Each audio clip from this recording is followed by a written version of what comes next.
Hola y bienvenidos a este análisis donde vamos a desmenuzar la compleja red de la nutrición humana.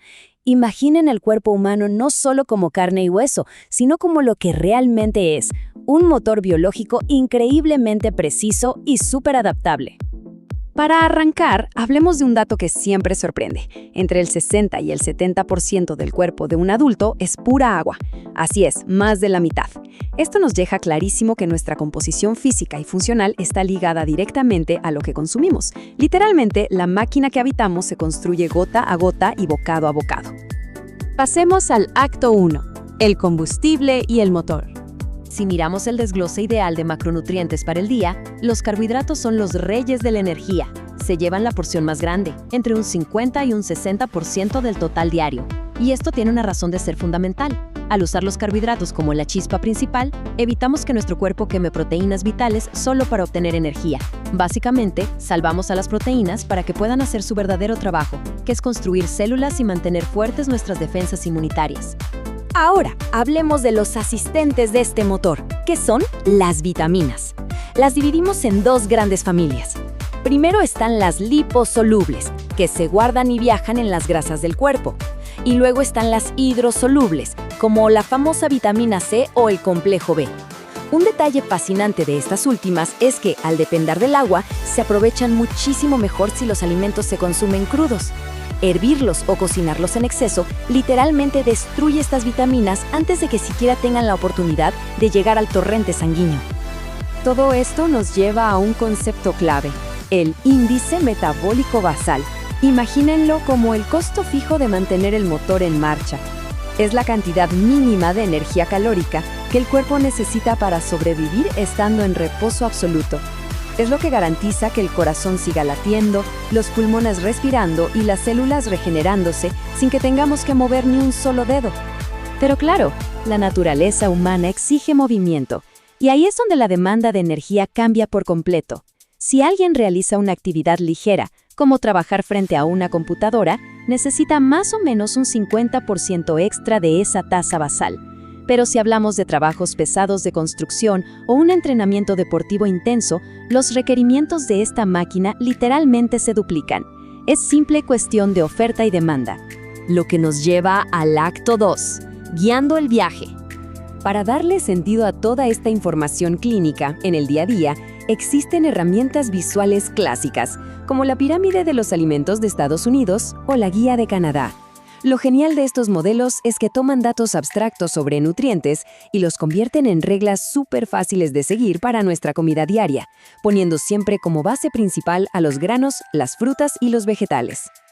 Es vital entender cómo cambian nuestras necesidades con el tiempo.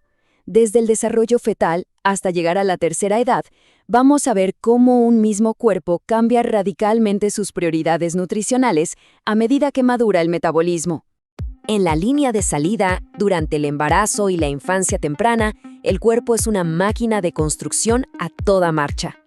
Las necesidades de calcio de la madre saltan a 1.200 miligramos diarios para formar los huesos del bebé, y producir leche materna quema unas 700 kilocalorías diarias. Además, hay una regla de oro con los bebés: nada de alimentos sólidos antes de los 4 a 6 meses. No es un capricho, es una medida crucial para no saturar un sistema digestivo inmaduro y prevenir alergias a futuro. Llegamos a la adolescencia y el panorama se vuelve un verdadero torbellino. Es una etapa de caos nutricional. El metabolismo se acelera al máximo y choca de frente con fuertes presiones sociales. Los estirones rápidos exigen una ingesta masiva de calorías. Pero ojo, porque aquí aparecen vulnerabilidades graves, destacando un riesgo altísimo de desarrollar anemia por deficiencia de hierro debido a todos esos cambios físicos y hormonales acelerados. Si saltamos al otro extremo del espectro, con los adultos mayores, la mecánica interna empieza a desacelerar. Se necesitan menos calorías puras. Entonces, el objetivo principal cambia a proteger la infraestructura física. Para evitar perder minerales en los huesos, la dieta tiene que inyectar fuertes dosis de calcio y vitamina D. Si esto falla, aparecen problemas serios como la osteomalacia, que es un ablandamiento doloroso de los huesos, o la famosa osteoporosis. Entramos a la recta final con el acto 3, los obstáculos. Veamos qué pasa cuando algo interrumpe nuestra digestión sana.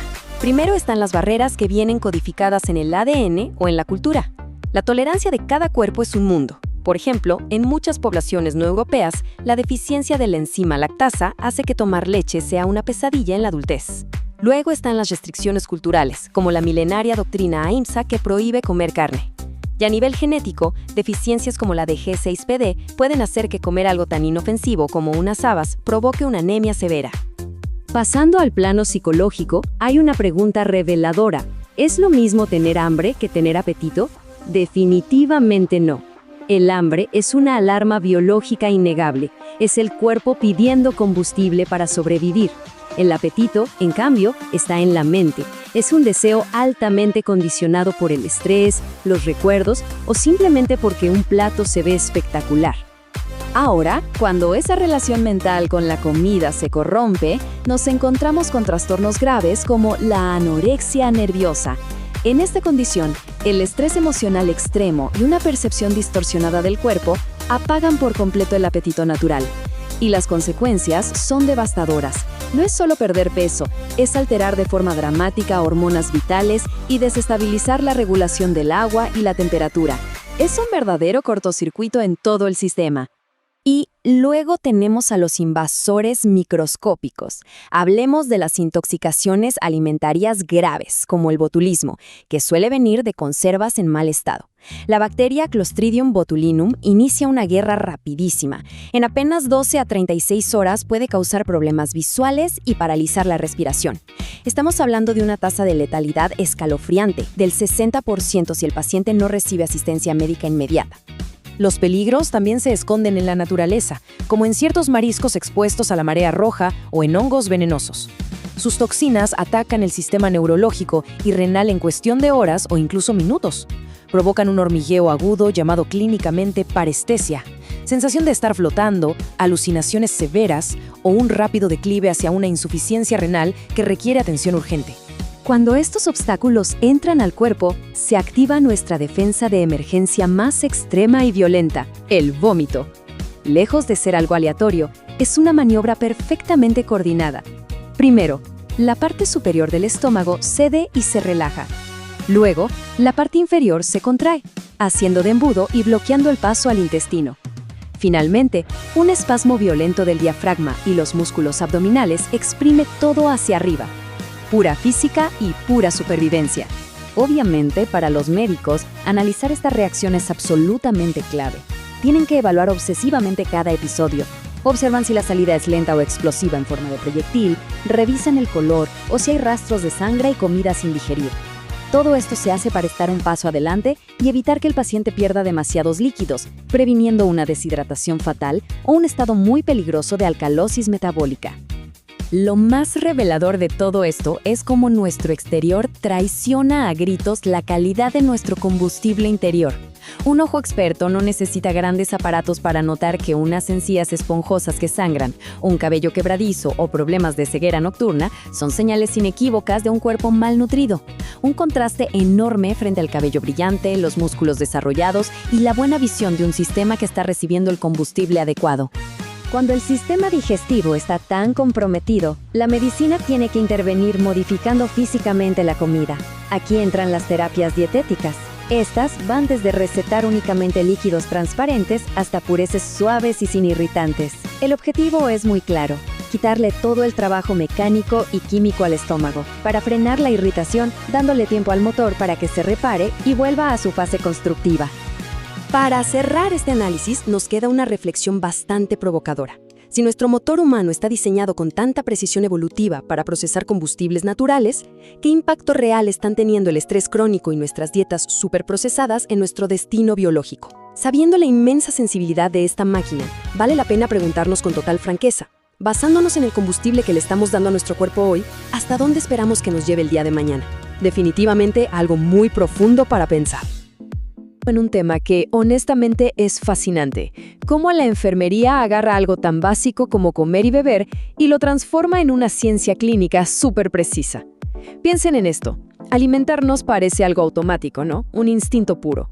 Pero en el momento en que la salud falla, nos damos cuenta de la inmensa complejidad que tiene este acto de todos los días. A lo largo de este análisis, vamos a ver cómo el personal de enfermería hace muchísimo más que solo servir bandejas de comida en un hospital. Diagnostican, miden y actúan usando datos sumamente rigurosos para literalmente salvar vidas y devolverle la dignidad a las personas. Bueno, entremos en materia. Fíjense en esta frase, que viene de Virginia Henderson, una absoluta leyenda en la teoría de la enfermería. Nos recuerda algo clave sobre nuestra vulnerabilidad humana. Sí, la nutrición es un requisito biológico innegociable para sobrevivir, obvio, pero la forma en que lo logramos varía muchísimo. Depende de nuestras raíces culturales, de qué tan bien esté nuestro cuerpo en un momento dado, de nuestra mente y hasta de nuestro entorno social. Y es exactamente esta tremenda variabilidad lo que convierte a la valoración nutricional en un verdadero arte y una ciencia imprescindibles. Para darles un mapa rápido de lo que veremos hoy, tocaremos 5 puntos clave. Primero, la vía de enfermería. Segundo, los desequilibrios nutricionales. Tercero, los riesgos físicos. Cuarto, los déficits de autocuidado. Y quinto, los cuidados especializados. ¡Arrancamos! Punto número 1. La vía de enfermería, o cómo convertir necesidades puramente humanas en datos. Aquí es donde la empatía se da la mano con el rigor científico. Para tratar una necesidad básica que está fallando, primero hay que saber cómo rastrearla, clasificarla y medirla de forma objetiva. Ahora, lo que resulta verdaderamente interesante al observar esta documentación clínica es que no se trata de simples anotaciones sueltas o notas al margen, es todo un sistema estandarizado. Imagínense que este nivel de organización permite que cualquier profesional de la salud que abra el historial entienda en segundos exactamente el estado nutricional del paciente y las metas que se buscan. Es, sin duda, el lenguaje universal del cuidado. Y ese lenguaje tiene nombre y apellido, el proceso NNN. Sí, suena a jerga técnica y un poco intimidante, pero en realidad es el mejor kit de herramientas estructurado para resolver verdaderos rompecabezas clínicos. Básicamente funciona así. Nanda se encarga de identificar exactamente cuál es el diagnóstico. Después entra NOC, que nos permite establecer resultados e indicadores medibles para saber a dónde queremos llegar. Y por último, NIC dicta la acción, es decir, las intervenciones precisas que el personal debe hacer. Es un mapa directo desde el problema hasta la solución. Pero claro, al usar ese mapa, lo primerito que se evalúa es el por qué. ¿Qué le impide a este paciente nutrirse bien? Y se buscan 3 fuentes de dificultad. Número 1, la fuerza, que es básicamente la capacidad física o biomecánica de hacerlo. Número 2, el conocimiento, o sea, ¿entiende realmente la persona lo que su cuerpo necesita? Y número 3, la voluntad, que tiene que ver con la motivación, la psicología o incluso si hay cuadros de depresión. Dar en el clavo con cuál de estas 3 está fallando es el paso número 1 para que la intervención sea un éxito. Y para no depender de simples opiniones o corazonadas, se usa una escala de medición súper directa, del 1 al 5. Un nivel 1 significa que la función del paciente está gravemente comprometida, y un 5 es que está perfecta o completamente adecuada. Lo genial es que esta escala se le aplica a absolutamente todo, a cuántos líquidos ingiere, a cómo está la humedad de sus mucosas o a si puede tragar sin peligro. Estos datos duros son los que al final del día deciden el alta del paciente. Pasamos a la sección 2. Los desequilibrios nutricionales y el enorme espectro de las necesidades calóricas. Entonces, ¿qué pasa en el cuerpo y en la clínica cuando lo que comemos no cuadra con lo que nuestro metabolismo requiere?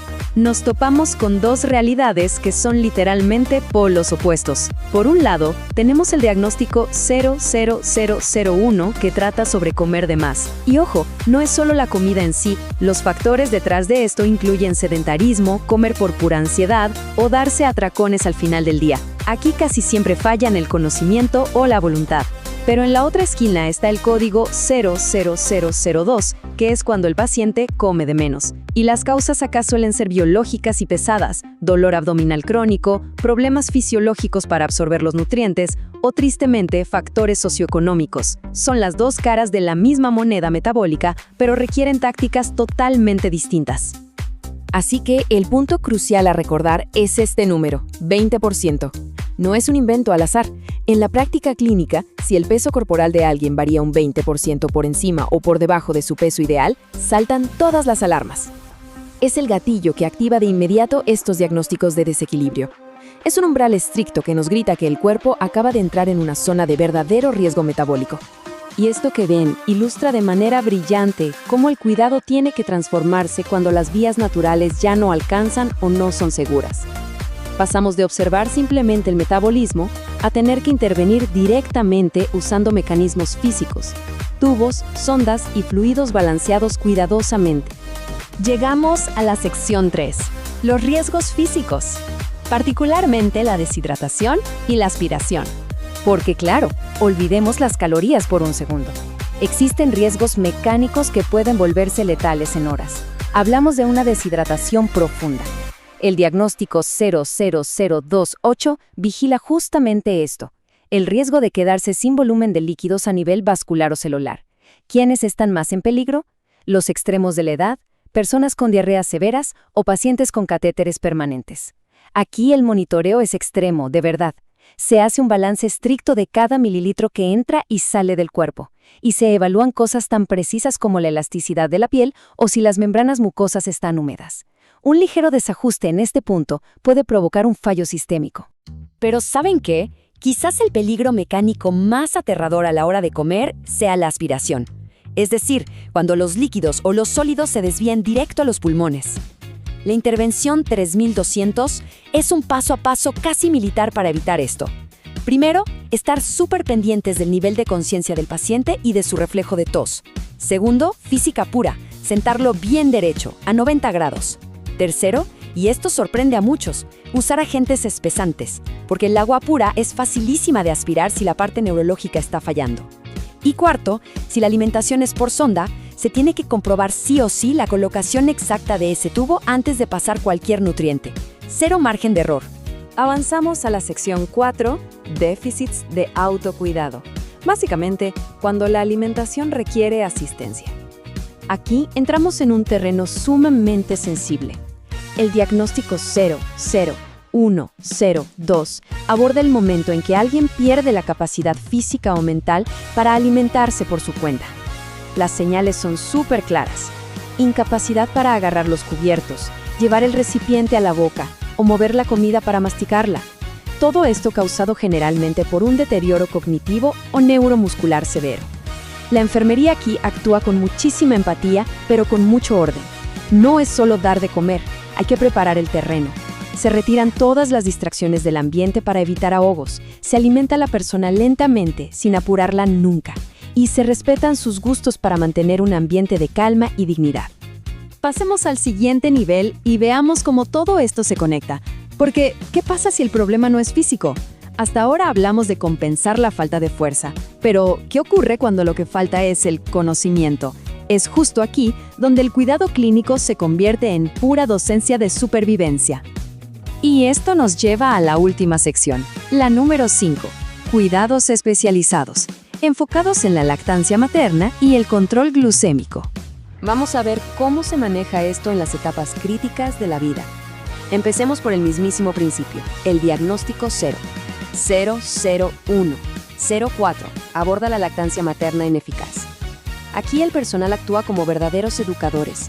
Tratan problemas como cuando el lactante se resiste a prenderse al pecho o la mamá tiene mucha ansiedad. Las ayudan facilitando intimidad. Les enseñan anatómicamente cómo cuidar sus pezones. Y algo vital, educan a los padres para que sepan diferenciar entre un suministro de leche, que ellos sienten como insuficiente, frente a uno que médicamente sí lo es. Es un apoyo psicológico y técnico gigantesco. Ahora, en el manejo de enfermedades crónicas como la diabetes o el riesgo de tener un nivel de glucemia inestable, la clave absoluta es empoderar a la persona a través del conocimiento. Se les enseña a fondo cómo funciona su enfermedad. Y un detalle brillante para que sigan el tratamiento, la enfermería hace todo lo posible por acomodar los alimentos que al paciente le gustan dentro de la dieta prescrita. Además, los entrenan rigurosamente para administrarse sus medicamentos de forma segura como la insulina y les enseñan trucos clarísimos para minimizar cualquier efecto secundario. Para ir cerrando, fíjense en esta frase porque resume a la perfección todo lo que hemos platicado hoy. Comer y beber no es solo una función biológica. Es un complejo rompecabezas clínico de voluntad, fuerza y conocimiento. El marco de la enfermería demuestra que lograr nutrirnos no depende solo de tener un plato de comida enfrente. Es una interacción biomecánica, neurológica y psicológica súper intrincada que, cuando empieza a fallar, requiere de un nivel de cuidado clínico absoluto. Así que les dejo esta pregunta para la próxima vez que se sienten a disfrutar de una comida: ¿cuánto de ese bocado está impulsado por pura biología y cuánto está verdaderamente gobernado por la mente? Ojalá esta inmersión rápida en la ciencia de la alimentación les haya dado una perspectiva nueva sobre el increíble nivel de rigor científico y la inmensa compasión que estructuran algo que todos los días solemos dar por sentado. ¡Hasta la próxima!